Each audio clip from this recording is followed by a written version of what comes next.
Assalamualaikum warahmatullahi wabarakatuh. Perkenalkan, nama saya Burhan. Saya diamanahi oleh kepala sekolah sebagai Ketua Teaching Factory SMK Negeri 1 Cidaun. Dan insya Allah hari ini saya akan menjelaskan sedikit tentang produk unggulan di Teaching Factory kami, yaitu dendeng ikan. Ya, jadi Teaching Factory SMK N1 Cidaun fokus mengembangkan potensi daerah yang ada di Cidaun. Kebetulan Cidaun adalah daerah pantai, maka kami fokus mengembangkan potensinya adalah hasil perikanan. Adapun produk unggulan yang saat ini kami kembangkan adalah dendeng ikan. Ada dua jenis dendeng yang kami kembangkan, yang satu jarangking, dendeng ikan impun, dan kemudian yang kedua varian dendeng ikan marlin atau di sini disebutnya sebagai jangilus. Nah, kebetulan hari ini kita sedang proses pengolahan untuk dendeng marlin atau jangilus. Nah, seperti kita lihat, ini bahan baku utamanya ikan marlin. Di Cidaun biasa disebut sebagai ikan jangilus. Nah, ikan ini dipilih karena cocok karakternya untuk dibuat dendeng. Jadi tekstur ikannya kenyal, tidak mudah hancur. Kemudian ya dari segi rasa dia lebih gurih dibandingkan dengan ikan lain. Adapun dari segi harga cenderung lebih murah. Nah, sengaja kami kembangkan untuk meningkatkan nilai ekonomis dari ikan jangilus tadi. Nah, prosesnya adalah pertama nanti di filet. Nah, ini di filet, nantinya jadinya bentuk filet daging marlin seperti ini. Yang kemudian langkah berikutnya adalah dilakukan proses konversi, memotong jadi irisan-irisan daging seperti ini, ya supaya mudah untuk penanganan berikutnya. Nanti setelah bentuk irisan-irisan seperti ini, langkah berikutnya adalah penambahan dengan bumbu. Bumbu yang digunakan rempah-rempah ya, mulai dari gula, ada asam, kemudian ada bawang dan sebagainya. Ini rempah-rempah ya fungsinya untuk menambah cita rasa dari dendeng ikan marlin ini. Nah, jadi prinsip pengolahan dari dendeng ikan adalah proses kimiawi dengan penambahan gula dan rempah-rempah yang fungsinya sebagai penambah cita rasa sekaligus pengawet. Jadi akan lebih awet. Kemudian setelah ditambah nanti proses berikutnya adalah penjemuran. Nah, ikan dikurangi kadar airnya sehingga dia kering dan itu akan menambah daya tahan simpan. Jadi produk ini kalau sudah jadi dendeng itu daya tahan simpannya di suhu ruang 6 bulan masih bagus. Adapun kalau disimpan di pendingin dia bisa lebih tahan lagi. Bahkan sampai 1 tahun pun tidak banyak mengalami perubahan dari segi kualitas. Nah, ini produk jadi yang sudah kami kemas. Kami kemas secara higienis, kemudian dikemas secara vakum, tujuannya ya untuk menambah keawetan. Jadi ketika tidak ada udara di sini, dia insya Allah akan lebih awet. Nah, keunggulan dari ikan jangilus ini, kalau dilihat teksturnya, mungkin kita bisa lihat, ini mirip-mirip dendeng sapi ya, Pak.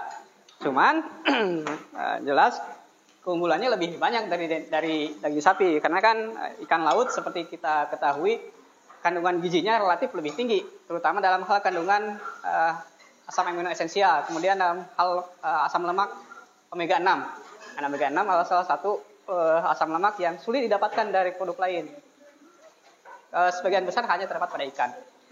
Nah, kalau dari segi rasa, kalau menurut testimoni dari beberapa konsumen yang sudah mencoba, ini rasanya mirip-mirip dendeng ikan daging sapi, cuman dia lebih gurih karena ada aroma khas ikannya. Gitu. Tapi ya kalau dari segi gizi dia lebih unggul. Ya, demikian sekilas tentang uraian produk unggulan kami, yaitu dendeng ikan jangilus. Jadi anak-anakku, salah satu hal penting yang ada dalam proses pengolahan adalah keselamatan kerja. Kenapa penting? Karena kita bekerja bersinggungan langsung dengan alat tajam. Ini contohnya nih, tajam ya. Kemudian berkaitan langsung dengan alat yang ada arus listriknya. Jadi kalau tidak menerapkan K3LH itu resiko kecelakaan tinggi. Makanya 2 resiko kecelakaannya. Pertama sengatan listrik dan kemudian sayatan oleh benda tajam. Ya, makanya pada saat bekerja kalian harus tahu posisi rawannya. Nah, ini paling rawannya ya bagian yang tajamnya. Makanya ini pegangnya harus benar. Kemudian pastikan si arusnya. Jadi sebelum dipakai itu pastikan tidak ada kena basah yang bagian selokannya ya. Kemudian setelah dipakai pastikan kalau mau membersihkan pastikan dicabut dulu. Jangan sampai masih tersambung ke listrik kalian langsung cuci, apalagi disiram. Nah, kaitannya dengan listrik ya. Ya, diperhatikan ya untuk keselamatan selama bekerja. Baik, sedikit saya menjelaskan tentang proses penanganan ikan ya Pak ya. Jadi penanganan awal ikan sebelum diolah itu penting karena berkaitan dengan kelancaran proses berikutnya.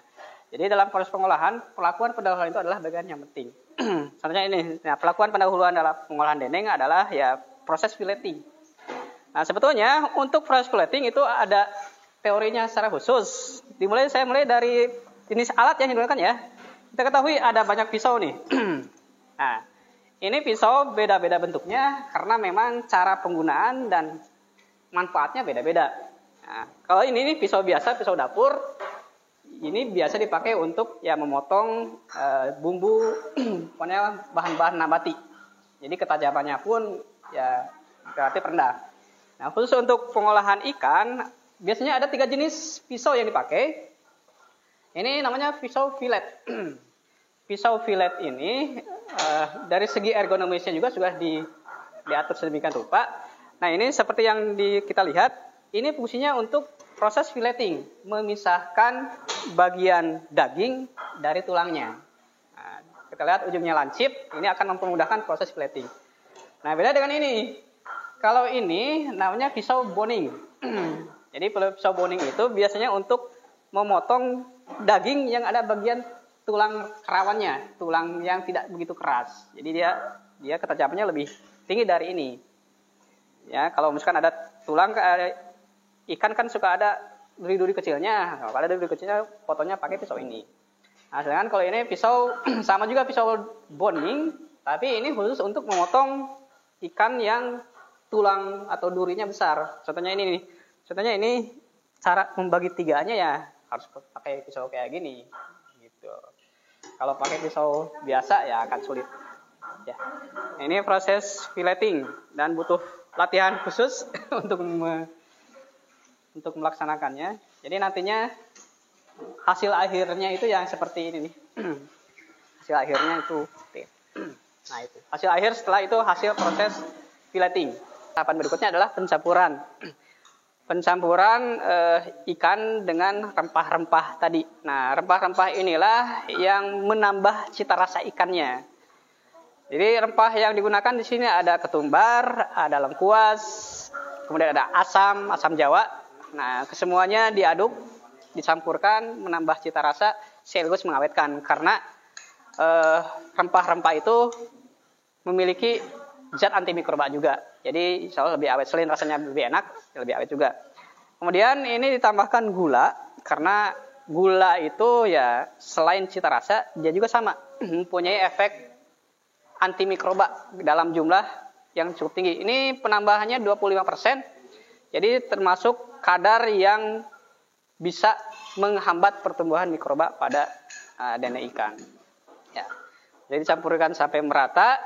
Kemudian setelah tercampur merata, nanti disimpan selama semalam, memberi kesempatan untuk bumbu-bumbunya meresap pada daging ikan. Setelah didiamkan 1 malam, baru dilakukan ke tahap penjemuran. Nah, kemudian tahapan berikutnya, tahapan akhir dari proses pengolahan dendeng ikan itu adalah proses penjemuran. Ini termasuk tahapan yang paling penting, karena ya prinsip pembuatan dendeng itu ya adalah proses pengolahan secara fisik, pengurangan kadar air. Produk utama Teva SMKN Cidaun kan dendeng ikan ya Pak ya. Nah, dendeng ikan itu kita pakainya dagingnya saja kan ya Pak ya. Jadi tulangnya itu tidak dipakai. Nah, ketika habis filleting itu dagingnya dipakai untuk dendeng, di tulang-tulangnya masih ada sisa-sisa daging kan ya Pak. Makanya hasil sampingnya kami manfaatkan. Jadi si tetelan-tetelan daging ini kami kumpulkan, dibuat produk lain. Nah, salah satu produknya yang sedang kami bikin sekarang itu adalah pempek. Nah ini, jadi ikannya dipakai untuk membuat pempek. Selain pempek, bisa juga dibuat abon. Nah ini abon ikan hasil anak-anak. Ini baru uji coba kemarin. Kita coba manfaatkan apalagi anak-anak. Coba Pak bikin abon. Ya sudah kita coba dan alhamdulillah hasilnya ya seperti ini, lumayan lah. Jadi ini hasil samping dari produk utama dendeng ikan.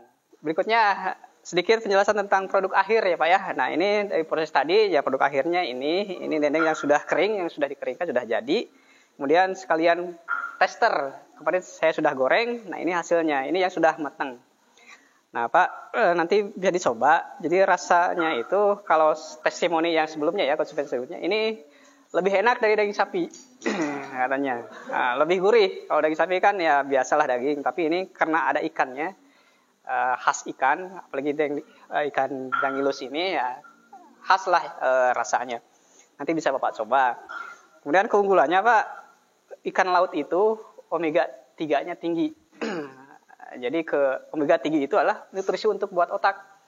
Jadi kalau Jepang kan anak-anak itu diwajibkan konsumsi ikan ya karena kandungan omega 3 ini. Itu bagus buat otak. Jadi untuk pertumbuhan otak, mempertahankan regenerasi otak itu sangat bagus kayak gitu. Ini boleh dicoba mungkin Pak. Enak. Ya, tunggu sampai lama kita coba Pak. Oh ya, ini kandungan omega 3 sorry ya, bukan omega 3, omega 6 Pak. Oh. Ini kandungan omega 6-nya tinggi Pak. Jadi baguslah buat kesehatan. Tanpa banyak bicara lagi, silakan dicoba Pak, rasanya gimana? Oke. Enak. Sama-sama Pak. Kenapa? Dicoba juga. Coba ya. Teksturnya empuk kan Pak. Kalau daging sapi kan agak alot ya. Kalau ini ikan lebih empuk. Lebih lunak. Lebih lunak. Dibandingkan tadi kalau daging sapi agak sedikit agak lihat ya. Ya, alot. Apalagi kalau usianya gitu kan. Ini lunak. Ini teksturnya. Rasanya Pak, lebih gurih kan ya Pak ya? Ya, menurut saya ini enak ya.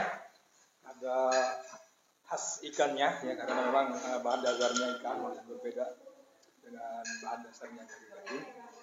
Nah, yang terutama sehatnya tadi ya kandungan omega 6-nya ini yang bagus ya untuk pertumbuhan otak. Iya. Dan protein ya mungkin ya. Asam lemak tapi asam lemak yang sehat, yang menyehatkan. Jadi ini kolesterolnya sehat. Rendah. Ada kolesterol tapi kolesterol sehat. Asam lemak baik. Iya. Kolesterol yang baik. Ya. Tidak ada kolesterol jahatnya. Saya sangat menganjurkan ini. Mari kita mengkonsumsi produk-produk perikanan dari laut kita. Kebetulan selain kita belajar produksi, tentu saja anak-anak harus bisa memasarkan. Makanya pemasarannya kita sudah berjalan Pak. Pemasarannya dengan dua cara, dengan cara offline dan online. Secara offline bisa datang langsung ke outlet kita di depan SMK. Kita sudah punya outlet, jadi siapapun yang mau mencoba kenikmatan dendeng ikan ini bisa langsung berkunjung ke sekolah kami. Di sana ada outletnya. Kemudian kami juga punya outlet kerjasama di tempat wisata. Di sana ada stand kami juga, bisa langsung menuju ke sana. Nah kemudian kalau yang jauh nih, yang bukan daerah Cidaun, bisa tinggal masuk ke Tokopedia sama Shopee.